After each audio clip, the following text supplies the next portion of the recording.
Hello students, कुछ mistakes हैं grammar की जो मैंने अक्सर अपने स्टूडेंट्स को करते देखा है और लोगों को भी करते हुए देखा है। आज के वीडियो में कुछ मिस्टेक्स की बात करूंगी, उन्हें कैसे फिक्स करना है इसकी बात करूंगी। अगर आप भी इनमें से कुछ मिस्टेक्स कर रहे हैं और आपको पता भी नहीं है तो प्लीज़ आप उन्हें करेक्ट कीजिए। आप इस वीडियो को देखकर हमारे ट्यूटोरियल को समझकर उन मिस्टेक्स को ठीक कर सकते हैं। हम वीडियो स्टार्ट करते हैं।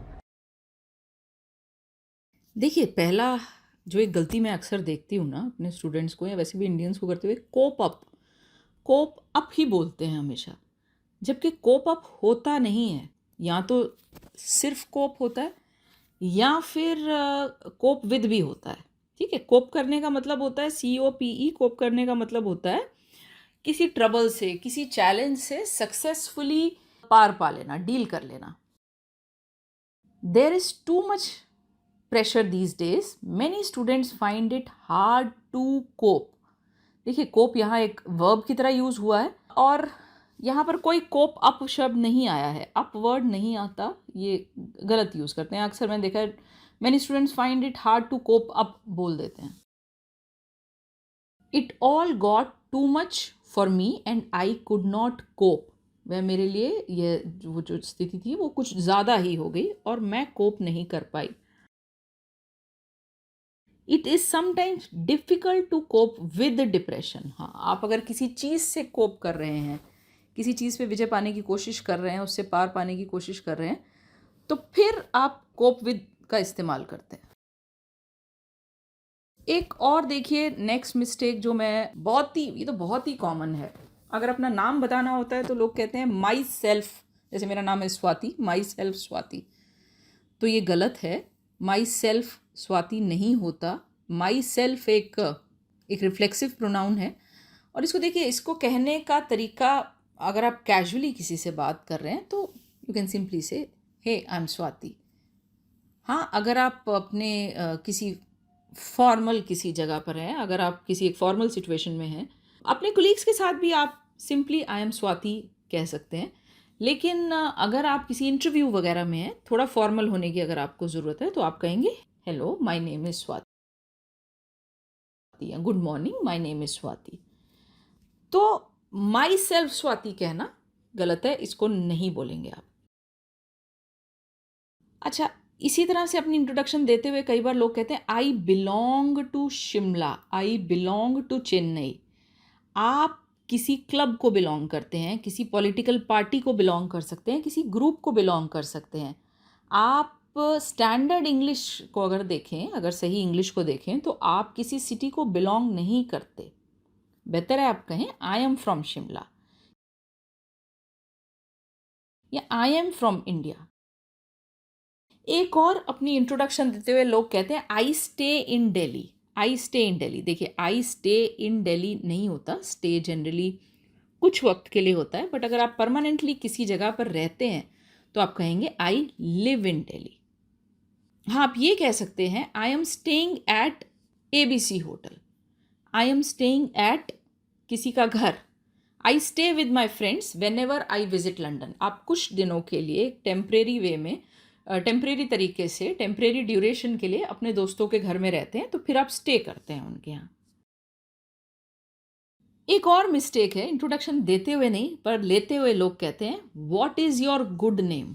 नाम सबके अच्छे ही होते हैं, गुड और बैड वाली कोई बात नहीं है, इसलिए गुड नेम कुछ नहीं होता। सिंपली पूछिए व्हाट इज़ योर नेम या मे आई नो योर नेम। अगर किसी से आपको नाम पूछना है तो आप पूछ सकते हैं क्या मैं आपका नाम जान सकता हूँ, may I know your name, can you tell me your name please. ये भी सही है। What is your name please सही है। अगर थोड़ी फॉर्मल जगह पे हैं, थोड़ा सा आप फॉर्मेलिटी के साथ बोलना चाह रहे हैं, थोड़ा और पोलाइट होना चाह रहे हैं, तो सिंपली कहिए may I know your name या कहिए can you tell me your name please. क्या आप कृपया करके मुझे अपना नाम बताएंगे, क्या मैं आपका नाम जान सकता हूँ। अच्छा, एक और गलती है जो मेरे स्टूडेंट्स करते ही रहते हैं। I gave my science exam last week. मैंने पिछले हफ्ते अपना साइंस का एग्ज़ाम दिया। हिंदी में तो हम दिया ही कहते हैं और दिया का इंग्लिश गिव ही होता है, लेकिन अंग्रेज़ी में इसे हम, जब एक स्टूडेंट एग्ज़ाम देने जाता है, एग्ज़ाम के लिए बैठता है, तो फिर हम उसे गिव गेव माई एग्जाम नहीं, टेक एन एग्जाम कहा जाता है, टेक, गिव नहीं, टेक। एक और छोटी सी गलती है, पर ये भी बहुत कॉमन है, जो हम इंडियंस करते हैं, करते रहते हैं, मोर बेटर। और अक्सर देखिए, बेटर अपने आप में कंपैरेटिव फॉर्म है, good better best. Good positive है, बेटर कंपैरेटिव है, और बेस्ट सुपरलेटिव फॉर्म है। यहाँ गुड एक एडजेक्टिव है। तो अगर मैं ये कह रही हूँ this chair is better than the other one, यह चेयर जो है दूसरी वाली से बेहतर है, तो मैं पहले ही कंपैरिजन कर रही हूँ।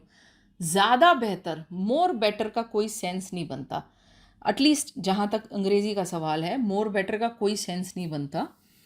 तो बेटर अपने आप में ही कंपैरिजन कर रहा है, कंपैरेटिव फॉर्म है गुड की, मोर ना लगाएं। इसी तरह से मोर टॉलर, मोर स्मार्टर का यूज़ ना करें। कहीं कहीं मोर का यूज़ होता है, वो कुछ और शब्द होते हैं, जैसे more beautiful, more comfortable, more intelligent.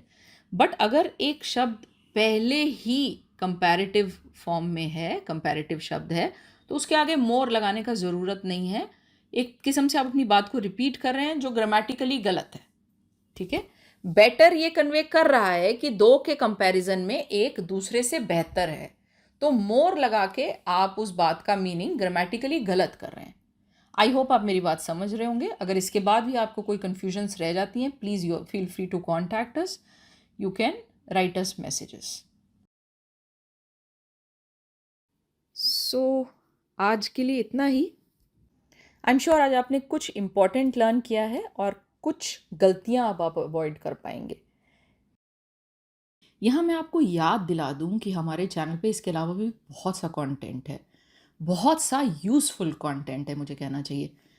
हमने उस सारे कंटेंट को मल्टीपल प्लेलिस्ट में डिवाइड किया है।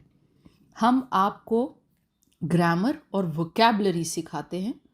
ये आपकी मदद करते हैं अपनी लैंग्वेज को एक्यूरेटली लिखने और बोलने में। इसके अलावा हमारे चैनल पर ये प्लेलिस्ट है from novice to pro, building strong writing and speaking skills. यहाँ हम आपको बेस्ट प्रैक्टिसेस सिखाते हैं जो आपकी मदद करते हैं इम्प्रेसिवली और इफ़ेक्टिवली राइटिंग और स्पीकिंग करने में। इसके अलावा हमारे चैनल पे पर्सनैलिटी डेवलपमेंट थ्रू कम्युनिकेशन करके एक प्लेलिस्ट है। इस प्लेलिस्ट में वो वीडियोस हैं जो आपको सिखाते हैं कि कैसे आप अपनी कम्युनिकेशन को ऑप्टिमाइज़ कर सकते हैं। देखिए, पहला स्टेप है कि आप लैंग्वेज सीखते हैं, आप ग्रामर और वोकैबुलरी ठीक से सीखते हैं, लैंग्वेज को एक्यूरेटली लिखते हैं। सेकेंड स्टेप है कि आपकी राइटिंग और स्पीकिंग थोड़ी इम्प्रेसिव हो जाती है। वो टिप्स हम आपको देते हैं from novice to pro, building strong writing and speaking skills वाली अपनी प्लेलिस्ट में। इसके सभी वीडियोस इंग्लिश में हैं। उसके बाद जो नेक्स्ट स्टेप है कि कैसे आप अपने कम्युनिकेशन को ऑप्टिमाइज कर सकते हैं, उससे रिलेटेड जो वीडियोस हैं वो सब के सब पर्सनालिटी डेवलपमेंट थ्रू कम्युनिकेशन हमारी इस प्लेलिस्ट में है। ऑप्टिमाइज करने से मेरा मतलब है कि आप अपनी कम्युनिकेशन स्किल्स की मदद से एक पर्टिकुलर सिचुएशन में से बेस्ट आउटपुट निकाल सकते हैं। ये प्लेलिस्ट आपको सिखाती है कि कैसे आप अपनी पर्सनल लाइफ को पीसफुल और प्रोफेशनल लाइफ को पीसफुल करने के साथ साथ उसमें ग्रोथ इंश्योर कर सकते हैं। इसके अलावा आपको हमारे चैनल पे आइल्स से रिलेटेड बहुत सा कंटेंट मिल जाता है। आप अभी जाइए और हमारी इन प्लेलिस्ट को ब्राउज कीजिए। अगर आपको हमारा मटेरियल यूज़फुल लगता है, and I can assure you हमारा मटेरियल यूज़फुल है, तो आप हमारे वीडियो को लाइक कीजिए, अपने कमेंट्स छोड़िए, अपने दोस्तों और फैमिली मेम्बर्स के साथ शेयर कीजिए। हम आपसे जल्द ही मिलेंगे अपने नेक्स्ट वीडियो के साथ। Bye bye, see you soon.